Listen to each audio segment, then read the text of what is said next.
What's up, guys? Iván here, and welcome to Coffee with Iván. For today's episode, I had the honor to talk to my good friend Erik Arkö. Erik is also the bass player of the prog metal band Structural Disorder and of the hard rock band 6 Feet Deeper. And we met about 4 years ago when I was traveling on my own. I went to Stockholm, and I hit him up on social media after watching a couple of his YouTube videos about some dark glass products. I told him, hey, I'm gonna be in Stockholm. If you want, let's have a coffee, let's meet up, let's chat. I'm a bass player too. And we immediately hit it off, and we've been talking ever since. I've also been once more in Sweden, and he came to Germany last year for the Guitar Summit in Mannheim, where we both went together to film and talk to different companies and whatnot. So, we've known each other for quite a while. And it's funny when I'm looking and reading comments of people when, we talk to each other normally and they're like, hey, you guys know each other? How do you guys know each other? But we've met in person, in real life. So it was definitely cool to have him here on the show. It would have been cooler to do it in person, but right now the world is kind of shut down, so that was not a possibility. In this episode, we talked about the music scene in Sweden, more specifically the live music scene in Sweden and in Stockholm, where he lives. We also talked about his gear, his basses, amps, pedals, etc., as well as how he started making YouTube videos and why. We also talked about his creative process when writing songs, when writing riffs, bass lines, etc., as well as who his influences were while he was learning to play. You can check out Erik's stuff on YouTube at Erik Arkö and also on Instagram at Erik Arkö on bass. I hope you guys enjoyed this episode. I'll see you guys in a bit.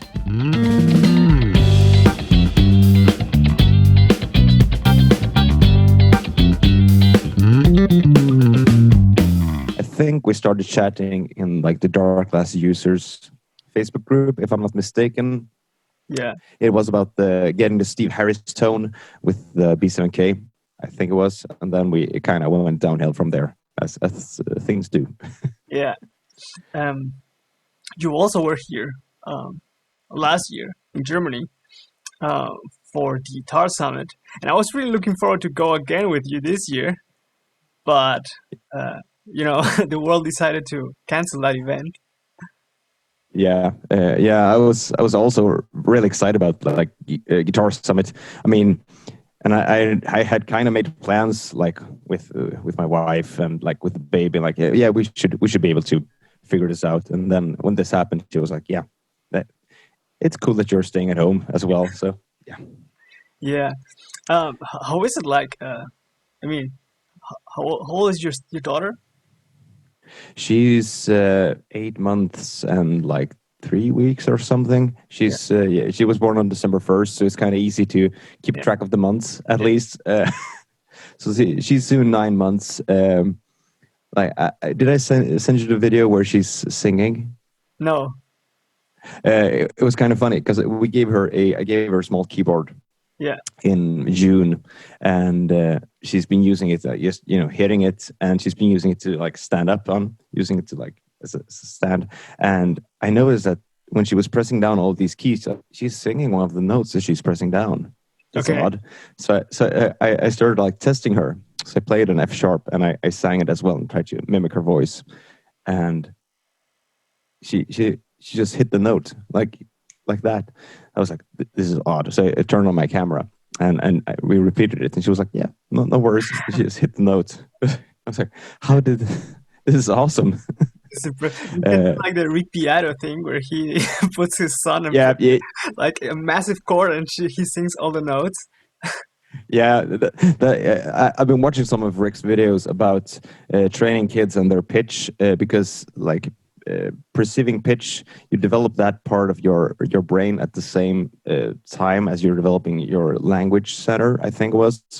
So if you I can't find a word. If you make the kids listen to these 12 pitches on a daily basis, and you like subject them to high information music, then they develop their sense of pitch in the same way that you develop your sense of language. So that's so I'm kind of doing that. So we'll see.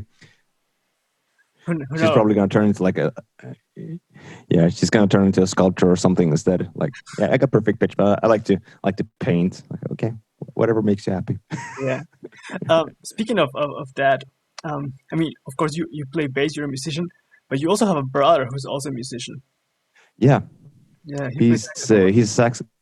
Yeah, he's a sax player. He's really good. He's like I strive to be 1/10 of the musician that he is. His name is Björn. For our English speaking friends, Björn in Swedish. And yeah, he's just an amazing sax player. He's playing with one of like Sweden's most famous jazz pop singers.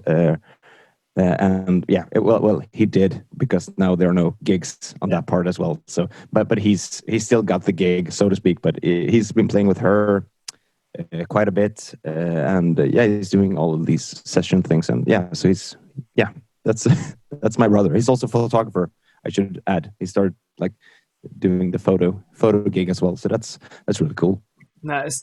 And how is it that you? I mean, your brother picked up the saxophone, and how is it that you like start playing bass? It was really natural for me, because we always had a bass at home. My uncle, when I grew up, we lived with my uncle. He was pretty much like my grandfather, because he was like 10 or 12 years older than my mother. So he lived with us because he had no kids of his own, and we lived with him up in Dalakarlia, where I grew up, and he lived in my parents' apartment here in Stockholm. So they kind of had this joint thing going, and he was an old bass player. He was playing bass for like all of his life, and he was touring really heavily around Sweden during the 60s and 70s and the early 80s, and then he quit doing that and started to work full time as a teacher. Music teacher. He was teaching plumbing, actually. Okay. Yeah. No, plumbing. He was a plumber. Okay. So he was teaching plumbing and maths and all of this cool stuff that I wish I had picked up on a bit more. But yeah, so we had this Fender P-Bass sitting at home in a corner, and in fifth grade, there were these cool guys who were like, "Oh, we're gonna start a Guns N' Roses tribute band," and everyone was like, "I'm gonna be Slush. I'm gonna be Axl." I was like, "We need a bass player. I've got a bass." so that was like how it all started. Like, okay, I can play bass because I have a bass at home. I should be able to figure this out. Yeah. And of course, that band never rehearsed, never played together, because I was the only one who had an instrument. No one else had an instrument. Yeah. So nothing happened. But my dad signed me up for music lessons, and because there was such a long line, it took like a year or two for me to actually start getting these lessons. But like, I got a call on like a Sunday evening, like, "Oh, you still want to start bass lessons? Because we're starting tomorrow or like next week." Okay, sure, why not? And I remember my uncle knew my bass teacher. They had played together. She's this amazing woman called Britt-Marie. She's an amazing musician. She once did a gig where she played the bass with her hands and drums with her feet, because the kid who played the drums was sick. Yeah, she's completely amazing. I owe so much to her.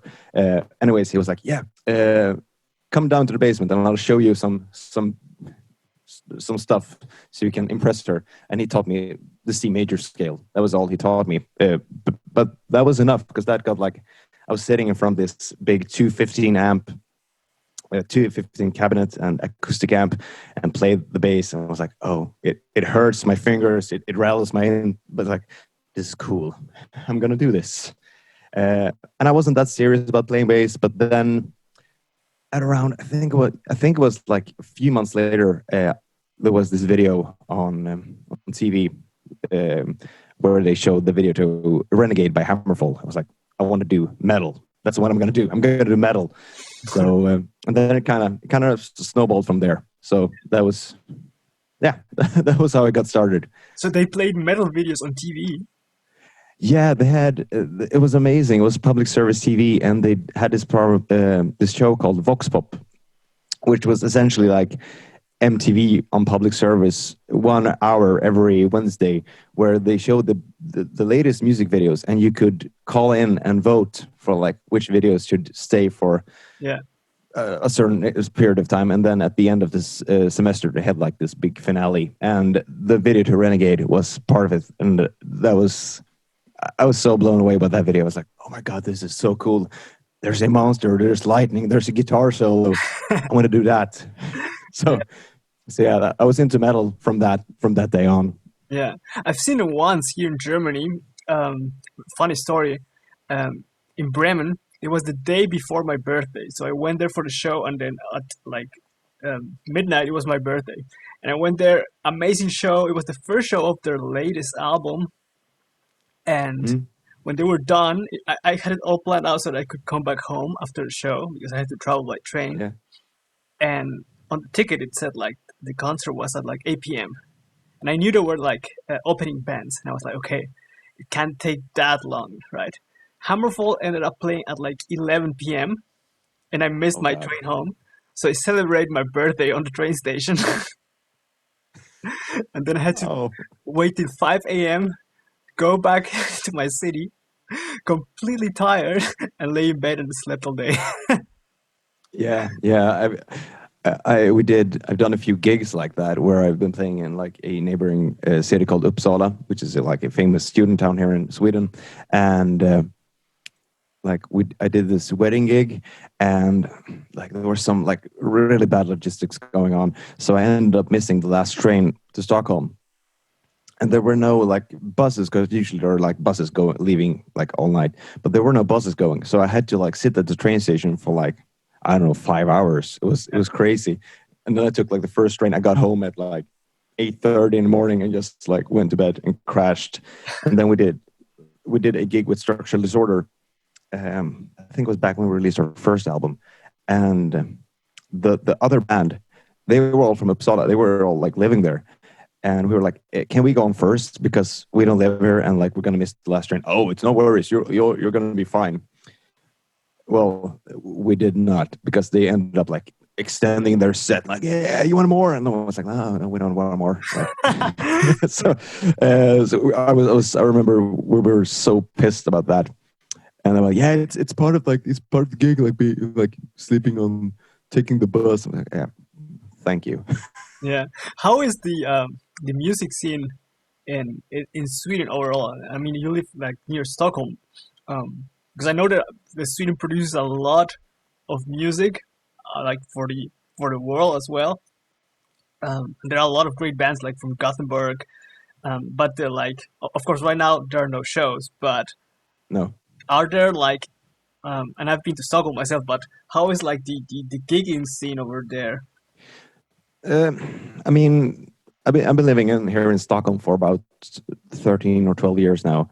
No, 13 years, and it's changed a lot. If you ask me, I mean, when I moved here, there were lots of like small clubs where you could go and like play gigs, and I mean, there were a lot of like, you get 15 tickets and you need to sell them. But yeah, I mean, the way things are, but that's kind of disappeared during the last, I don't know, like 7 years or so, and there are no mid-level venues, if you ask me. Like there are the really, really small and crappy ones, and like the pretty big ones, but like the small ones are pretty much disappearing, and that's kind of sad. And like there are so many places like these clubs and pubs where you go on stage like at 12:30 at night. So it's really, I mean, you get to play like really late, and it's kind of hard to like have your buddies come to the show and like, we're gonna play. Oh, awesome! When are you gonna hit the stage? After midnight. Yeah. And I mean, I get it. Like the club owners want to sell beer and all of that, but it's not. I'm not too happy about that. But then again, I'm an old man. I need to sleep. Yeah. That's interesting because I mean, I see a lot of band like big name bands playing in Sweden, but I can imagine it's kind of maybe hard as a musician that's maybe like starting out learning and wants to play shows. to even get the chance to play live.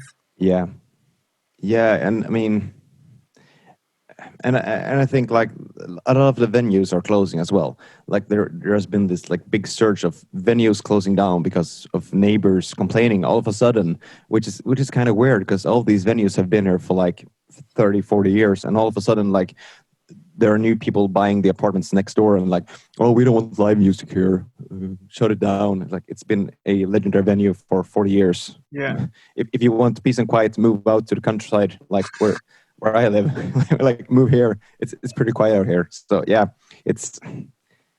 and it kind of saddens me, like all of these great venues closing down. And yeah, I mean, I think it goes in circles in a way, because I think this whole COVID thing will probably make people want live music again. I hope. I don't know. I'm not a clairvoyant, although I wish I would.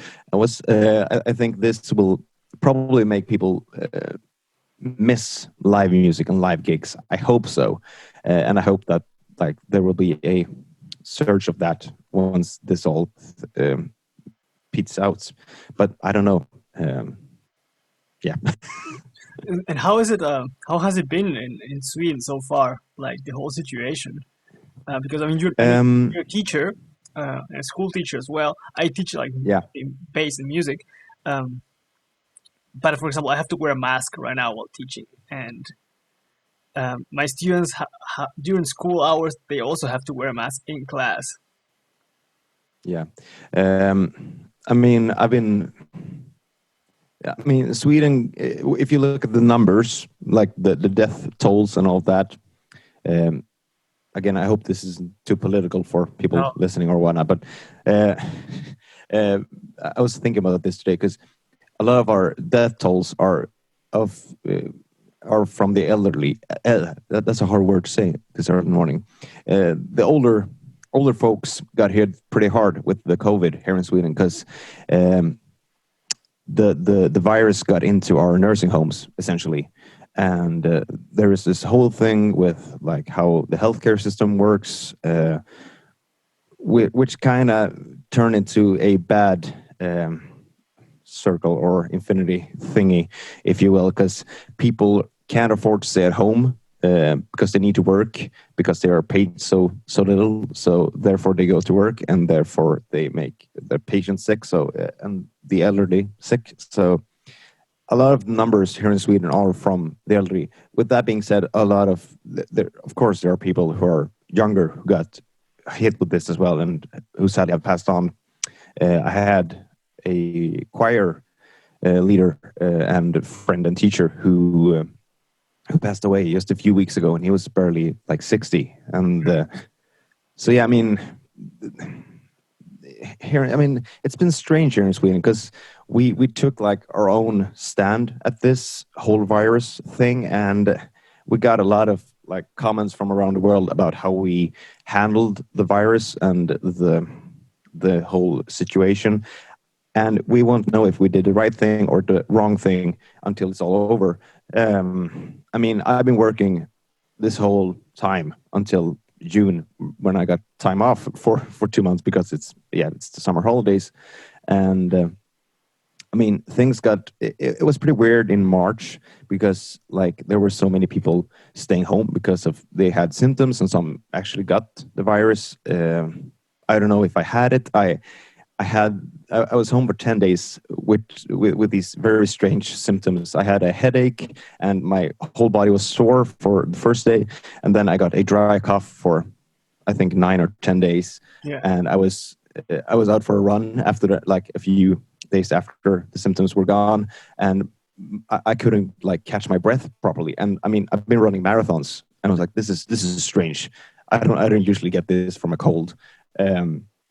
So I don't know if I had it, but yeah, I mean, we've kept the schools open, and we've tried to like reason with people, like having people take their own responsibility in this whole thing. And some people have honored that, like that choice and whatnot. But and some people just, I mean, it's always the same when we give people freedom. Some people do their best, and some people just don't care and live on. Yeah. So yeah, I mean, we never had a complete shutdown, which I think in a way was a good thing, especially for like the mental health aspect of it. Yeah. For people. Yeah. I can definitely imagine that. I mean, I for myself, speaking for myself, during the lockdown here in Germany, I was productive as hell because I can do a lot of things on my own, and I enjoy having my time for myself. So I got a lot of things done, but I know a lot of people close to me that they just went crazy because they just couldn't leave the house. No, exactly. Yeah. Yeah, go ahead. Yeah, and I mean, we in 6 Feet Deeper, my other band, we decided kind of like, all right, let's not rehearse during like the whole like at the beginning of this, because the place where we used to rehearse was closed down. We used to rehearse at the College of Music in Stockholm, and that one was closed down, so we couldn't rehearse. And then we rehearsed once here at my garage, and then, I mean, because there were no gigs, there was no reason to rehearse. And then like we were supposed to write and record some pre-production, and we couldn't do that as well. So I mean, like that part of playing, I've been missing that a lot, like the playing with people aspect. I haven't played a gig properly this year. I think I've done like one gig, or so that has been really strange for me. And I mean, I've been doing a lot of things like over the interwebs. I've been doing a lot of stuff for Glenn Fricker and for my own channel and whatnot. But like playing live, that's what I really missed that. And it's really strange to see it not being as it used to be, like in the summers. And again, I have a baby girl, and I mean, things would have been different as well, because I can't go on the road for 14 days straight. I need to be at home and help out as good as I can. So things would have been differently, but they got very differently this summer. Yeah, definitely know what you mean. You mentioned something about handling comments. I mean, from Sweden, and I think this is curious. I was talking the other day with someone also for a podcast. How do you handle comments, especially like negative comments on social media? Because you run your YouTube channel, I'm sure you get some comments over there. Yeah. I know I get some comments. Yeah. What is your stance, or what is your approach when you get like something negative in there? Yes, one question. Can I turn on my fan? You see if it's too loud? Yeah, because I'm melting here. That's better. I hope it doesn't make too much noise. I'm gonna try and just keep on talking. I mean, at first I would just how do you say, just ignore them and just go on. But then I said like, no, I'm gonna troll them back. So I started to, like, every time I get like a really mean hate comment, I give it a heart and write like, thank you. Oh, thank you so much for noticing, or thank you, I want to give you a hug, or like just, go all the way. And usually I don't get a reply on that. I did get like the most, it was like racist, sexist, all of that in one comment. It was so beautiful. I had to print screen it. And I wrote like, oh, thank you. Like, oh yeah, you should. And this guy was still going on. This is weird. What kind of person is this? So I mean, usually like hate comments, they just make me chuckle. I like, yeah, you're a dumb so and so. What really gets to me is like getting a thumbs down and no comments. Yeah. Just getting a thumbs down. That's like, oh my God, why? Tell me why. Tell me what's wrong. I'll try and improve. But just getting the thumbs down is like, oh, that hurts. That hurts so much. And I can see a pattern whenever I, like, some videos always get like thumbs down. Like when I do like certain brands, I wonder if there are like people who hate when I do certain demos, and they always like, all right, thumbs down. Erik's doing a demo, thumbs down on that one. Yeah. Because some other videos are like always thumbs up. Like when I did the Suncoast demo, like, so it's all thumbs up. It's like, okay, that's cool, because yeah. But yeah, haters are fun, because like sometimes I go to their channel like, okay, what are they doing? Okay, nothing. Then it's like, okay. I mean, if like I don't know, Jon Patitucci or Jeff Berlin will write something, I was like, okay, I get it. I don't think they will write me a hate comment, but okay, I see what you're coming from. Yeah. I submit. I'm gonna go practice now. Yeah, I know what you mean. Because I know a lot of people that don't want to upload stuff on the internet or post a picture or themselves playing out of fear or the the criticism, so to speak, that one can get. And I have, Yeah. even if you're just uploading any video, and I, for example, I don't like your playing, I have definitely respect that you upload that, alone for just putting it out there. Yeah, exactly. And I mean, it's kind of, I mean, you're exposing yourself. That's what you're doing when you're posting a video online. You're exposing yourself to the whole world to see, like, okay, here I am. Here's what I'm doing. And I mean, again, these days it's so easy to just go into post production, like time stretch a few notes here and there, and do all of that. And that's what I've been posting a few, like just me putting my phone up and just playing, because I think that's needed. I love that Lee Sklar is doing that. That's so inspiring to me. Like, okay, Lee can put up a video where he's playing and he admits that, okay, I screw up that part. Sorry about that. It happens. And I mean, it's kind of hard at first. Like I have pretty crippling self-doubt, actually. I mean, I talk a lot and I don't come off as that, but I actually like think okay, I suck so bad, like pretty much all the time. And I try to get past that and just put stuff out there, because that's how you grow. Yeah. Because if you don't put stuff out there, go ahead. Yeah, sorry. Go. Because if you don't put stuff out there, you're never gonna find out, like, okay, am I doing something right, or is it just whatever? I mean, go out there and make music. You don't just sit there at home. Put it out there, because it's the greatest art there is. Yeah, sorry, all painters. Sure. But how? For example, would you say you just try to get past that? How do you do that? What's your process, or what do you think when doing this? Because I totally get what you mean. I think of myself, dude, I'm so bad when I'm recording something, like this sucks. So I know what you mean, but maybe for the listeners. Yeah, I mean, first off, let me just say, when we were at Guitar Summit, and like when I sit down and play, I do like these stupid licks. I play like these tasteless licks, and I remember you picked up the D-Rock, the Dingwall D-Rock, and just started playing grooves. I was like, I want to be able to do that, but that's not. I mean, I really must say it to your face over the webcam that I really admire your playing, Iván. I really do. I love a great groove player, a bass player who can sit and play a groove and do it like convincingly. I always end up doing tasteless sweeping and like stuff like that, because oh my god, you're an amazing guitar player. Yeah.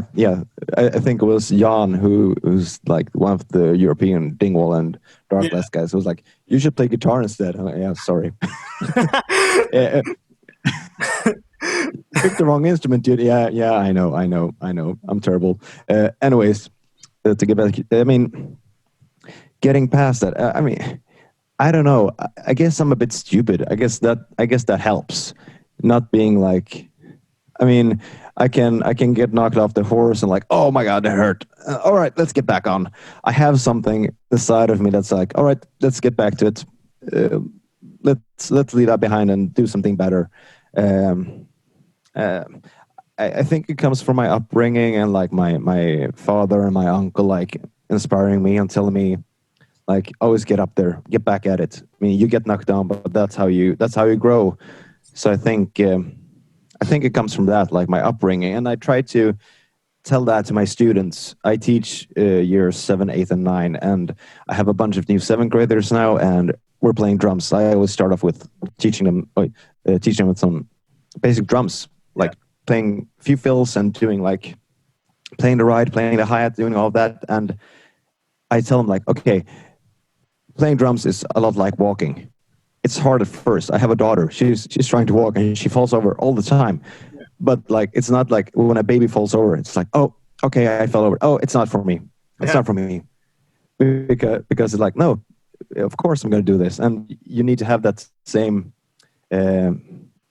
mindset when you're doing music. I think you need to be like, okay, I fell over, I screwed up, let's get back at it. I mean, I play with a great jazz guitar player a few months back before the pandemic and whatnot, and it kind of turned into more of a pure jazz thing, and that's not really my style. He wanted to, at first it was like, oh, let's do some fusion rock. Okay, that's cool. That's part right up my alley. And then he was like, oh, let's do these standards.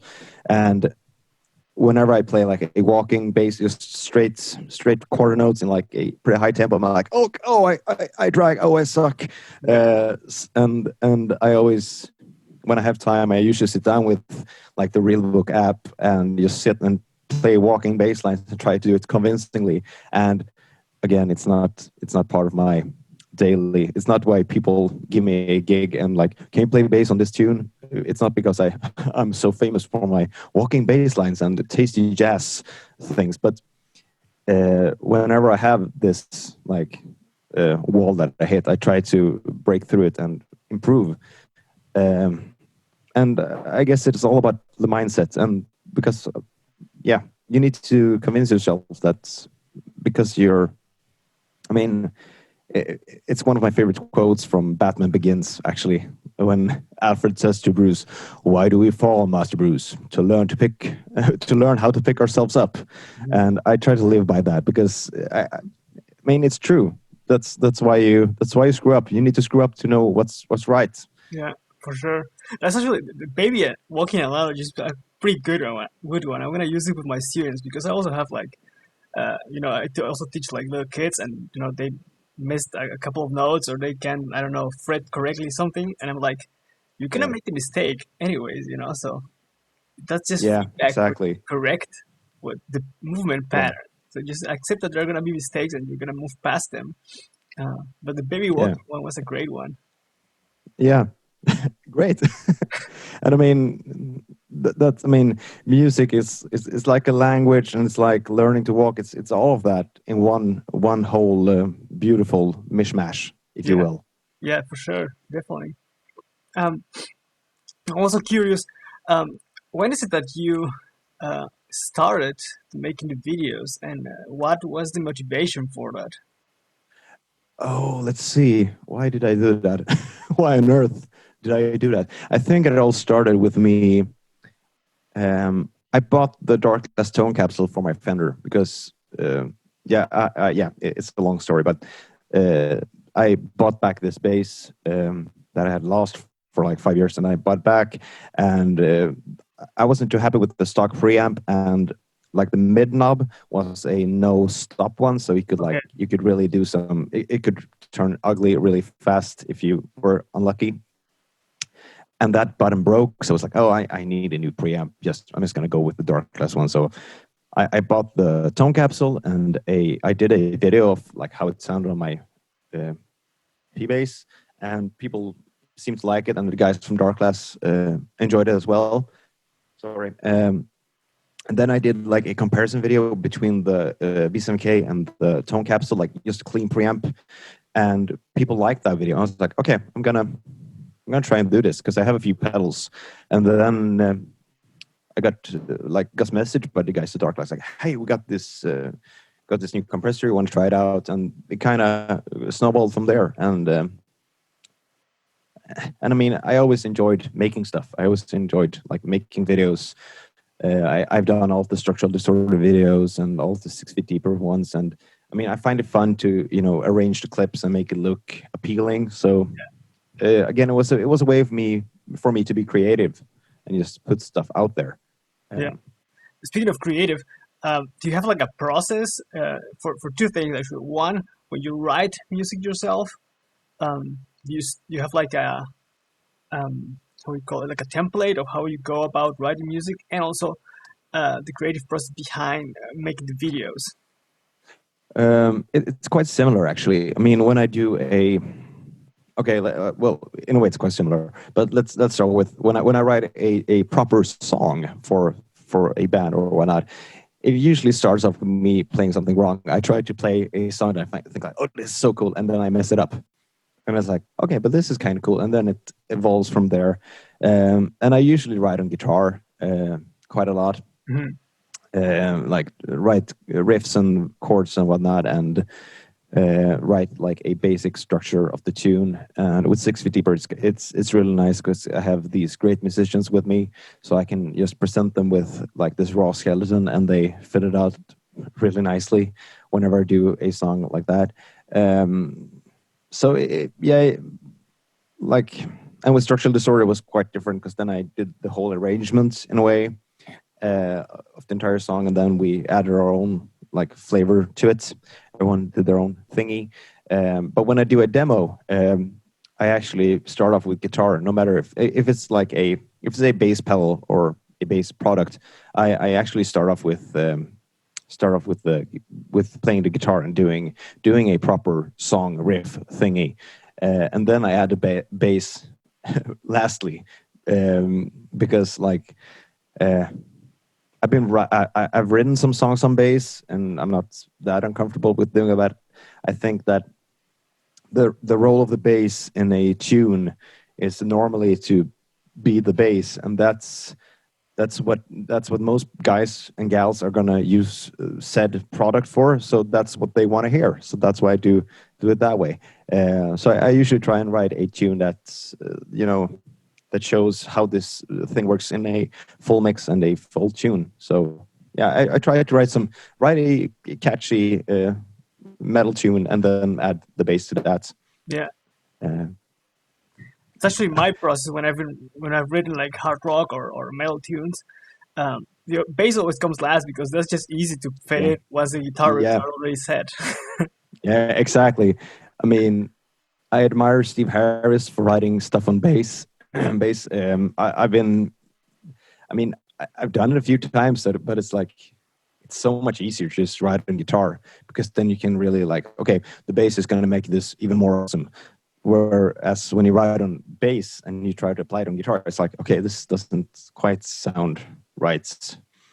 I remember I wrote a riff for a song called Longing on the Show Called for first Structural Disorder tune. First Structural Disorder album, sorry. And it had this really tricky pattern. Like, it was pretty much like an exercise. I was like, oh, this is going to be so hard for the guitar player. I'm like, no, it's pretty all right. I was like, oh, it's just hard for me because it's down here by the second fret on the sixth string. I'm like, cramping. Yeah. But yeah, adding bass lastly. That's how it usually goes. Yeah.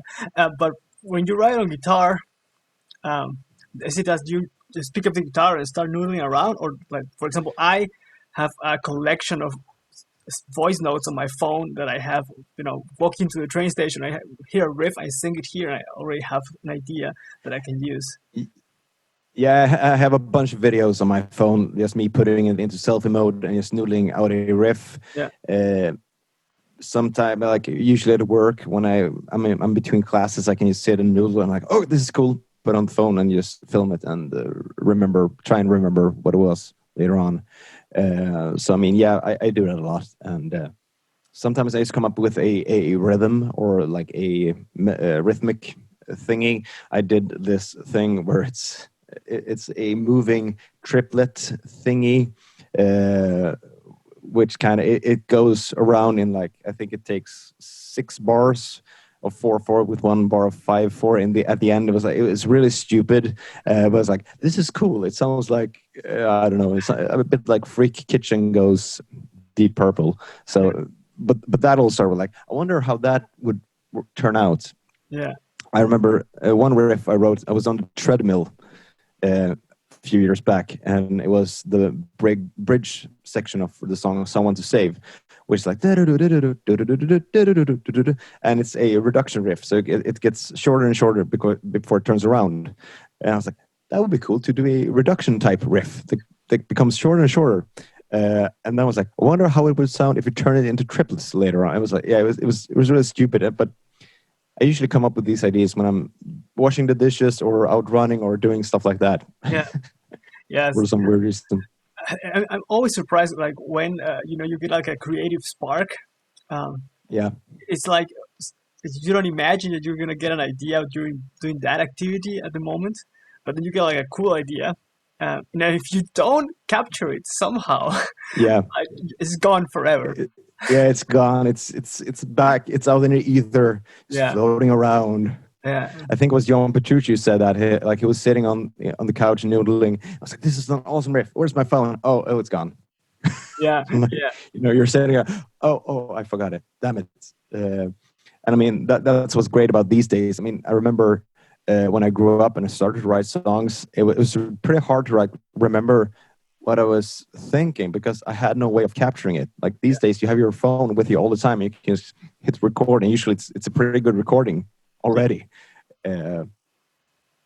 But yeah, I mean, like the first songs I wrote, I remember I tabbed them down and like I tried to remember like the tempo and everything, but it was hard back then. It wasn't easy.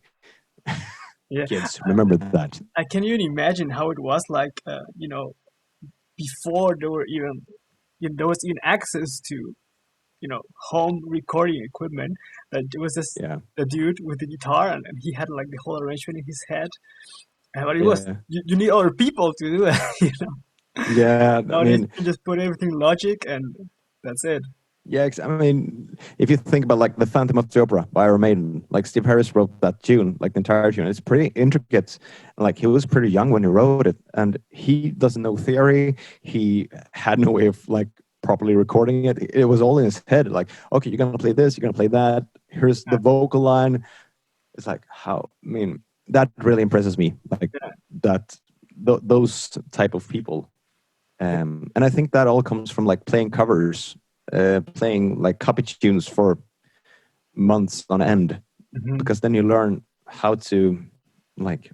I think it kind of affects your memory in a way. Like you remember how a tune goes and whatnot. Yeah. Speaking of covers, you've mentioned Harris and Iron Maiden, Hammerfall.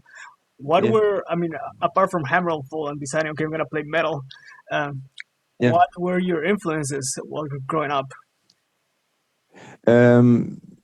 It was kind of like I was stuck on Hammerfall for a few years, like 2 years or so, like really hardcore into that band. It was the first band I saw live as well. And then I remember I got my first own bass, a Aria Pro 2 bass, which I painted black, of course. And I remember getting it because my uncle had flat wounds on his bass, and like, because that's how it was supposed to be when he played his tunes.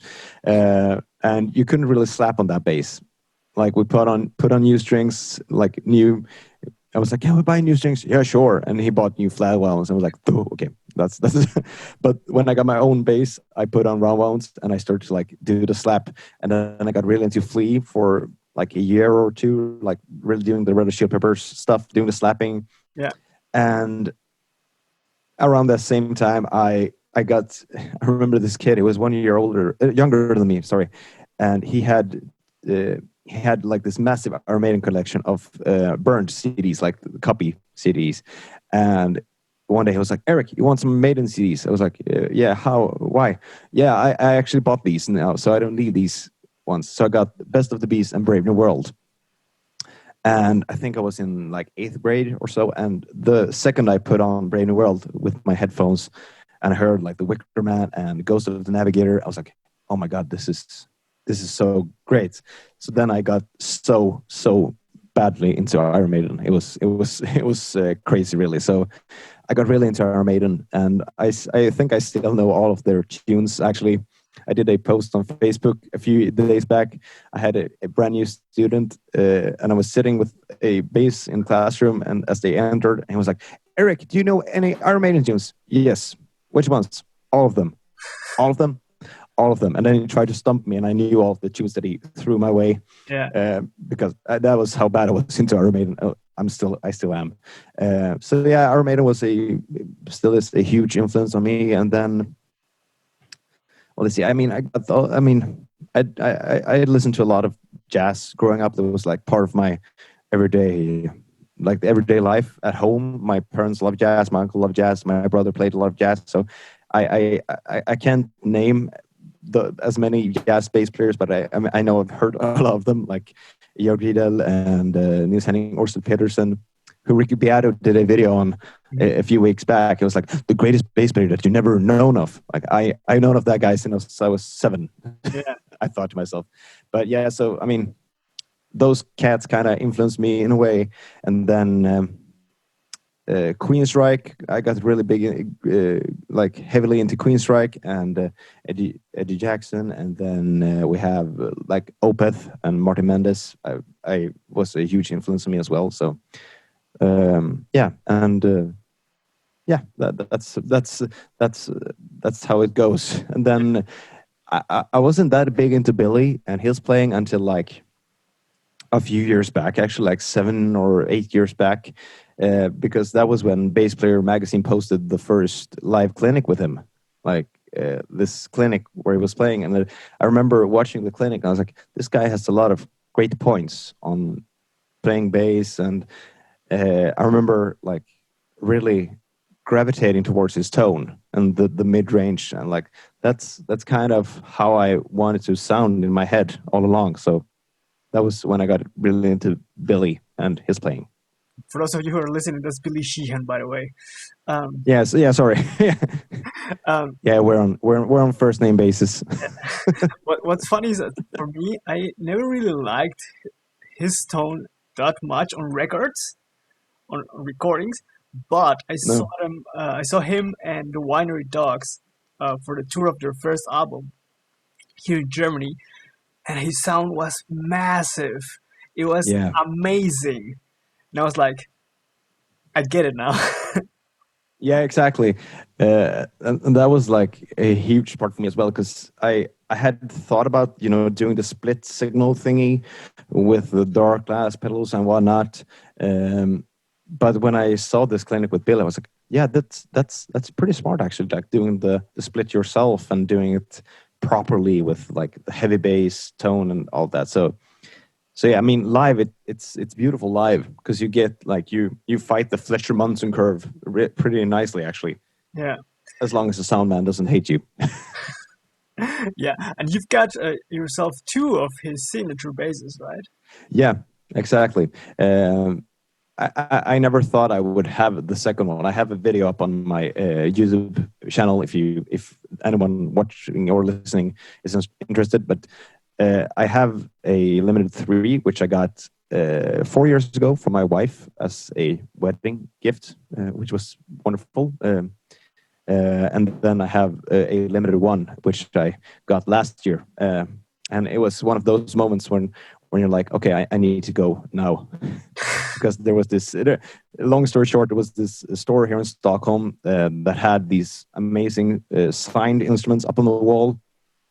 And all of them had this small sticker saying "not for sale," and this attitude was hanging there. And I actually got to play it a few times, and yeah. And then they went out of business, and I got the text from one of the guys working, like, "You want to buy this one?" I was like, "Yeah, how much?" And I'm not going to mention the price because I swore to secrecy, but I couldn't say no. So I was like, I remember walking into the bedroom.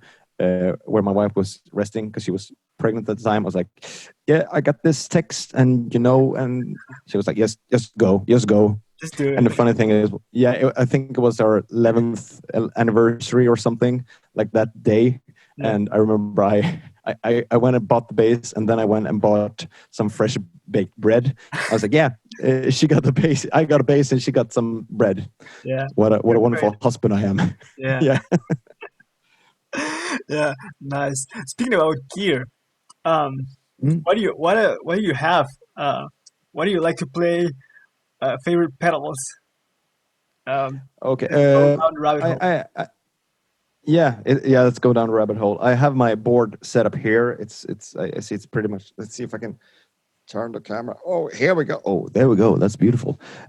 So here it is. I'm gonna walk you through it. So there are chains. So we have up here, we have the P pickup going into the Line 6 G70 wireless. That goes into the Line 6 HX stomp, which is just out of picture here. I'm using that one. I'm using that one for signal routing and for some effects like the octave up and some chorus and whatnot. And in the loop, I've got the Billy Sheehan, the new Billy Sheehan Ultimate drive pedal, and I'm using it kind of like how guitar players use a tube screamer for a heavy saturated guitar amp. So it kind of drives this beautiful preamp here, which is the Suncoast BC3 XL. This is essentially the Pierce BC1 preamp, but in a modern casing. So that's my clean and drive tone. And then we're going back into the effects loop, and then we have the second signal chain, which goes from the lowermost G70 into the dark glass hyperluminal compressor, into the octave bass, and into the input one, and then they're all summed up into the two notes cab-em, which I'm using to send the signal to front of house, because then I know that, okay, here's a decent mix, here we go.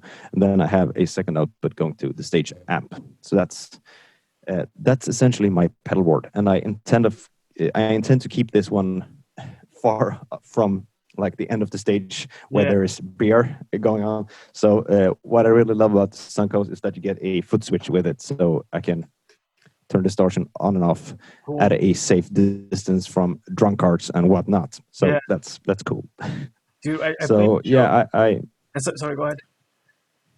Yeah. So I mean, I always end up tweaking my pedal board to insanity, but I got the Suncoast just a few weeks back, and I really love it. It's amazing. It feels so good. Like, it has a limiter built in.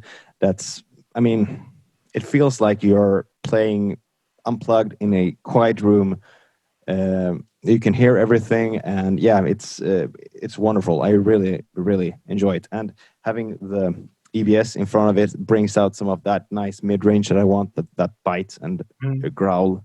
So I heard that Geddy Lee actually got one as well when it came out. So Billy and Geddy got one. So it's not just it has some subtle, if you want the old man P-bass growl tone as well, you can actually get it with that one, which I got really impressed by. I was like, okay, is this going to be a one-trick pony thingy? Because I don't mind that, but I was really blown away by how versatile it is. So yeah, are those made? Drunk people at the stage. What do you say? Are those still being made, produced, or are they out of? Yeah. You can buy them online at suncoastanalog.com, I think it is. Okay. They are not available in Europe. Like, there are no distributors here, so you have to buy them through the US. So it kind of adds up in the end, but I mean, it's worth it if you ask me. Not if you ask my wife, but if you ask me. Yeah, that's true. And so you mainly use the attitude bass all the time. Yeah, exactly. I have a Dingwall combustion as well, which I'm using mainly here in the studio when I'm doing session stuff and doing like more the modern metal type tone. I'm actually having custom pickups made for that one, because I mean, most guys love the Dingwall tone, if you know what I mean. Like this, it's pretty sterile. You know, it has a certain tone to it, and it has quite a bit of scoop in the mids. Like naturally, no matter how much you boost the mids on the preamp or whatnot, it's pretty scooped, and that's not me. I want the mids, so I have a guy here in Sweden who's making custom pickups, and he's 3D printed the covers. And it's crazy the amount of work that has been put into these custom pickups. So hopefully I'll get them soon. He's been busy with work and kids, and there have been some like scheduling things with guys doing the final parts and whatnot, but hopefully I get them soon, and I'm really looking forward to it. So I have the Dingwall as well, and but live I use the attitudes mainly, and I mean, I'm a P-bass guy. I found that out the hard way. Like, that's home for me. If I have a P-bass, I'm happy. Is it because of the neck or the sound, or both? The pickup, the placement of the pickup, and the shape of the pickup, and I mean the neck and the tone and all of that. But it just it feels at home. I mean, I played a P bass for like the first steps I took was on a P bass. It's just natural for me. Yeah. And amp wise, or do you just take the board all the time and that's it? I normally bring my Darkglass Alpha Omega 900 with me on stage because like normally there is a cabinet so I can use it just for stage monitoring, but normally I just go direct to the front of house. I mean, in an ideal world where I have a bigger car and the strength, I would probably carry a lot more stuff with me, but I normally go direct and have a stage amp just for some monitoring and the looks of it. Yeah. But yeah, I mean the Darkglass amp has been really stellar, and it's so easy to take with you. It doesn't take any space at all.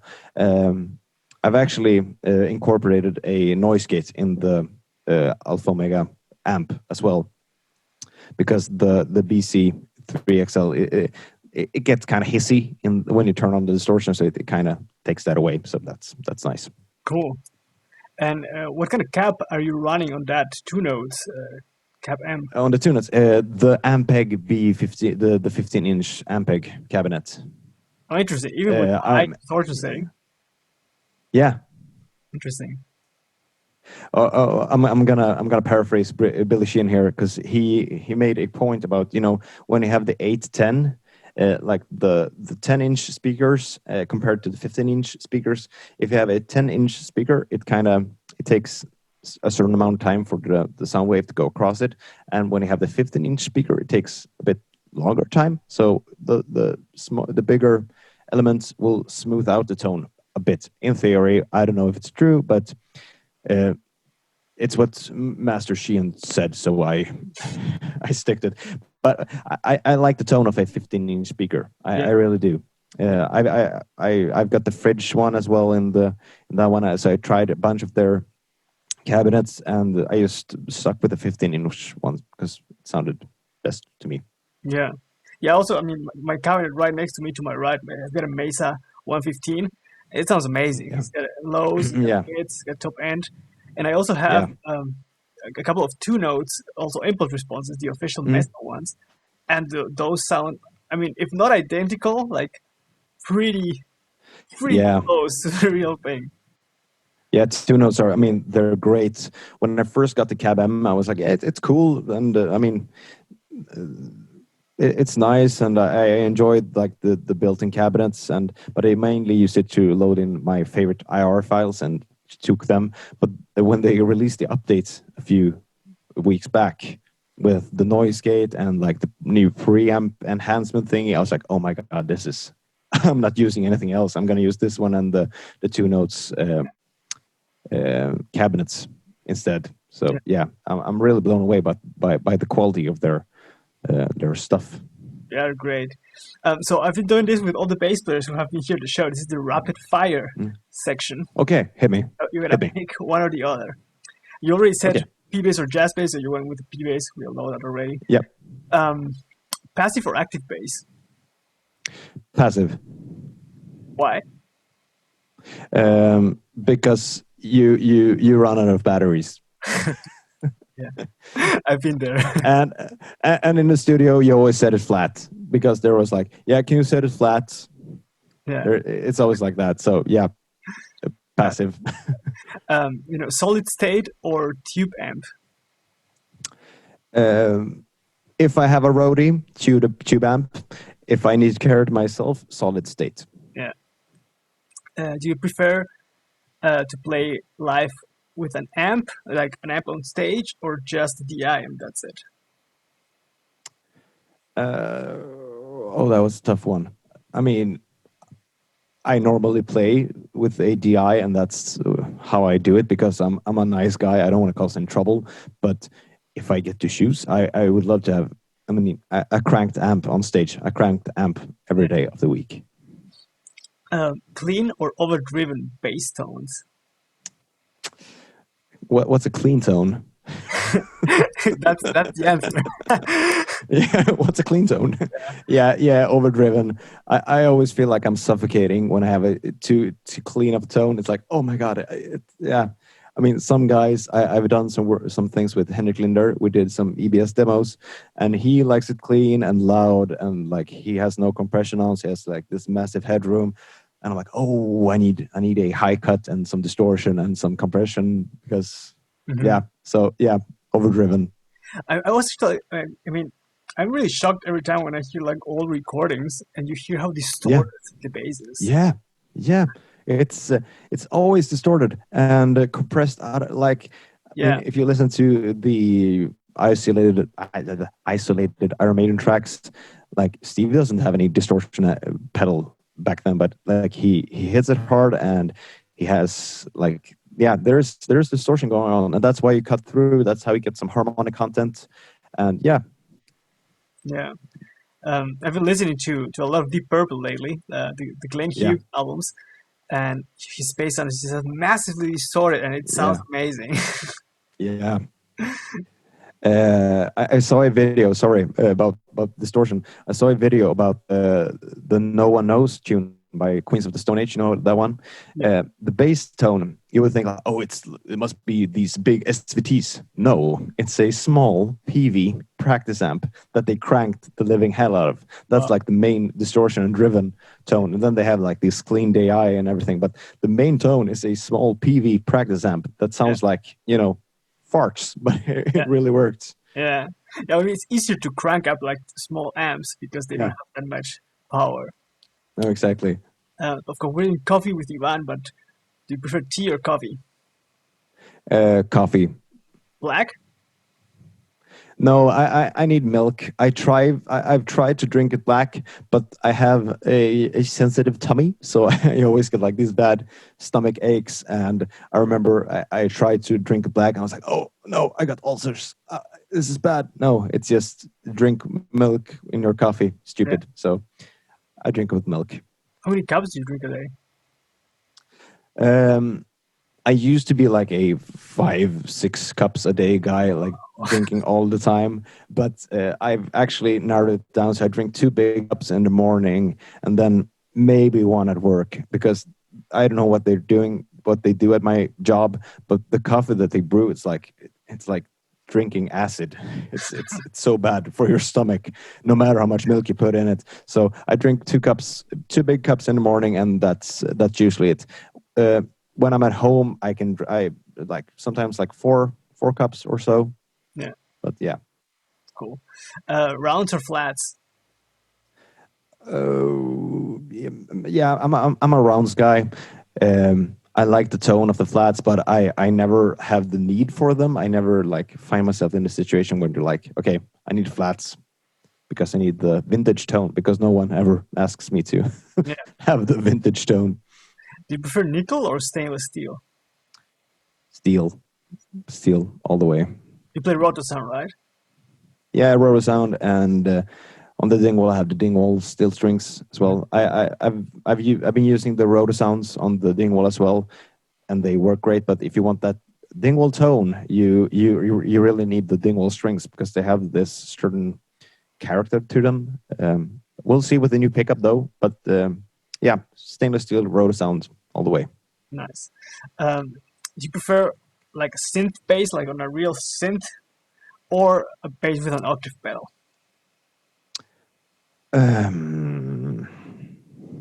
Oh, that was a hard one. You know what? I'm gonna go with the synth bass. I love the Jamiroquai album with just a synth bass. I think it's a Nord one. I love that album, and I love that tone. And it's a holy grail that you can never achieve with a bass, pedals, and whatnot. So yeah, proper synth bass. Nice. Neck or I'm gonna get lynched. Middle. No, yeah. I mean, I'm a PB. Neck pickup. Okay, yeah, okay, neck. Nice. Finger style or pick?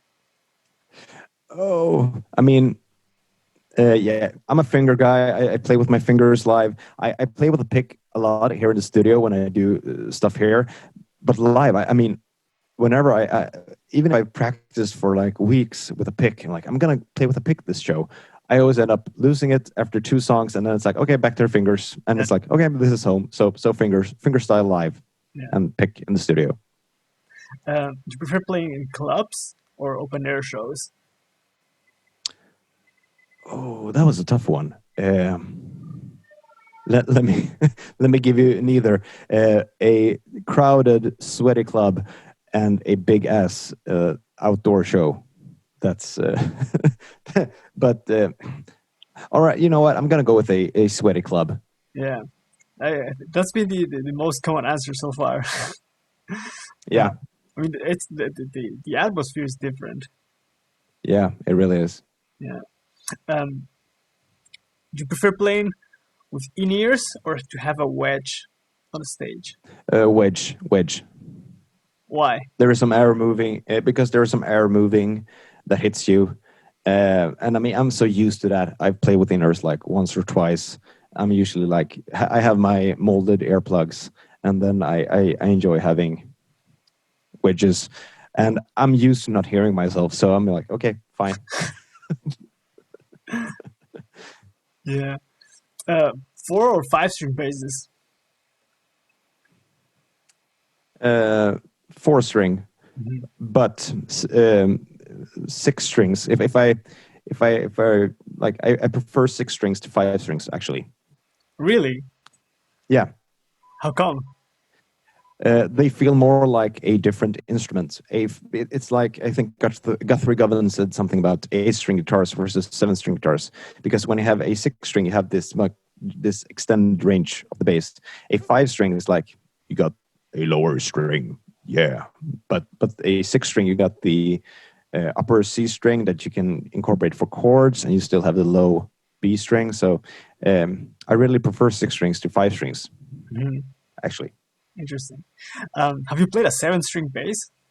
Yeah, I have. I played one a couple of years back. I think it was an Ibanez bass, and I couldn't play the thing because I've got small hands, and the neck was just like a like a paddle. It was huge. A friend of mine, he plays with Andromeda, Linus Abrahamsson. He plays a 7-string bass exclusively, and he tunes it like a 7-string guitar. Okay. So with a low B and then a high B and a high E, so you can play guitar chords and whatnot on it. It's pretty cool, actually. That's impressive. Yeah. Great. But I'm confused enough with 4 usually. So. Yeah. Do you prefer playing live or doing studio recording work? Live. How was do you remember what was your favorite show that you've played? That I've played. Yeah. We supported Seventh Wonder with Structural Disorder a few years back. Really? It was before their concert in at Prog Power in the US. So they did I think they did 2 small gigs in Europe. One was in Alingsås, a small town here in Sweden, and we got the support gig because I'm one of those guys who emailed like, can we support this band? And we got, yeah, of course. And that gig was crazy. It was so packed. It was stupidly packed. And yeah, it was just great fun. It was like the sweat was coming off the wall. It was amazing. That was one of my favorite ones. And then we did with 6 Feet Deeper, we did the after party for Alice Cooper. Alice Cooper came to Stockholm a few years back and played at Gröna Lund, this big amusement park.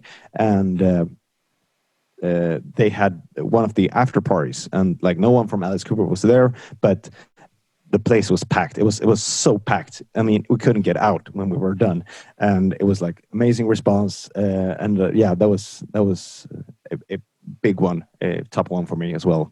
Nice. I remember funny about Seventh Wonder.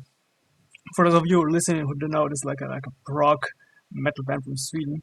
I found him through YouTube. I saw a video clip of I think it's Andreas Blomqvist, right? Yeah. He was exactly. sweeping on the bass, and I was like, "Who's this guy?" Yeah.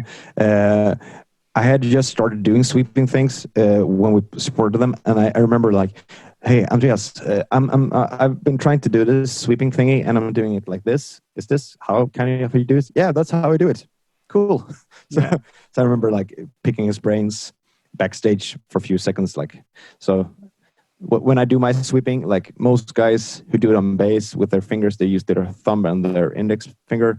I'm doing like the flamenco style thing almost, and it works. It's not proper sweep picking, but it works for me, and it's yeah, it makes people say you should play guitar instead. So that's that's a plus. Yeah. So we're already over an hour. Let's Yeah. wrap this up a little bit. What are your Yeah. top 5 most influential albums of all time? Okay, let's see. I've got this. Iron Maiden, Brave New World. Jazz på svenska, Jan Johansson. I'm stumped already.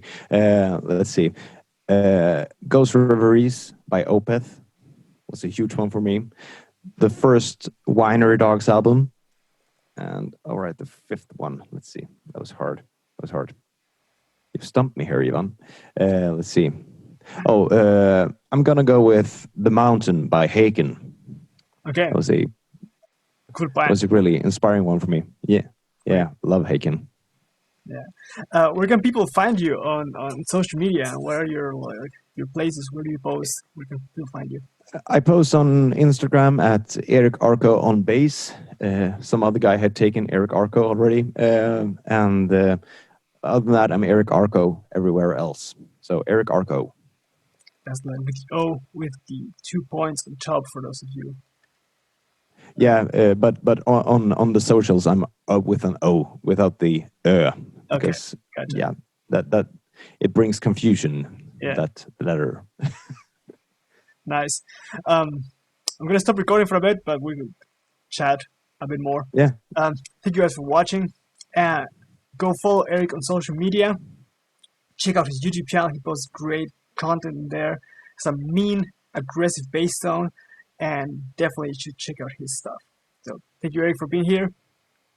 And I'll see you guys on the next. Thank you. It was fun talking to Erik today, especially because we don't get to talk that often. We text quite a bit, but it's always different to talk to a real person, you know?